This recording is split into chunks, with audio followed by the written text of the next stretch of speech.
जो फ्लावर्स आप अपने रोज़मर्रा ज़िंदगी के अंदर देखते हैं, आप देखते हैं कि वो कितने खूबसूरत है,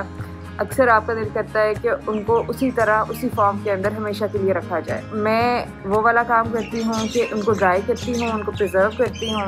और फिर उसके बाद उनको कास्ट करती हूँ और उनके डिफरेंट ऑर्नामेंट्स बनाती हूँ।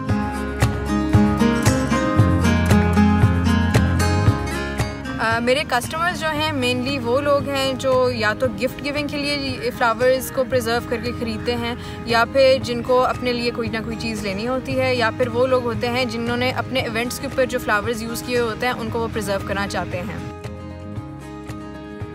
मैंने ये बिज़नेस मार्च 2020 के अंदर शुरू किया था और उस वक्त मुझे कोविड हुआ था और मैं एक नई हॉबी ढूंढ रही थी अपने टाइम का बेहतर इस्तेमाल करने के लिए। जब मैंने शुरू किया था अपना बिज़नेस उस वक्त मेरे फैमिली और फ्रेंड्स को काफ़ी एक यूनिक आइडिया लगा था, क्योंकि इसका प्राइमरी फोकस ये है कि फ्लोरल प्रिजर्वेशन करना है। मेरा जो मेन मीडियम जो है जो मैं यूज़ करती हूँ वो एपॉक्सी रेज़न है और एपॉक्सी के अंदर जो है वो ड्राई करके प्रिजर्व करती हूँ मैं फ्लावर्स। अगर आप फ्लावर्स को ड्राई और प्रिजर्व ना करें तो वो डिसइंटीग्रेट हो जाएंगे थोड़ी देर बाद, लेकिन जब वो कास्ट हो जाते हैं रेज़न के अंदर तो वो अराउंड 6 to 10 ईयर्स तक वो अपनी ओरिजिनल शक्ल के अंदर वैसे के वैसे ही रह जाते हैं, प्रोवाइडेड कि उसके अंदर मॉइस्चर ना मौजूद हो।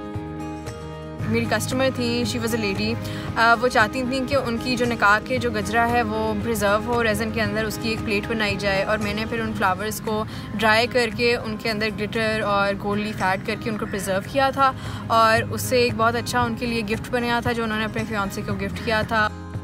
ये बिज़नेस जो है मैंने एज अ स्टूडेंट स्टार्ट किया था, मैं अपनी साइड बाय साइड अपनी पढ़ाई भी करती हूँ। इसी की वजह से जो स्केलेबिलिटी है मेरे बिज़नेस की वो थोड़ी कम है, लेकिन हर एक चीज़ जो होती है वो हैंडमेड होती है और इसी वजह से लोग इसको अप्रिशिएट और पसंद करते हैं।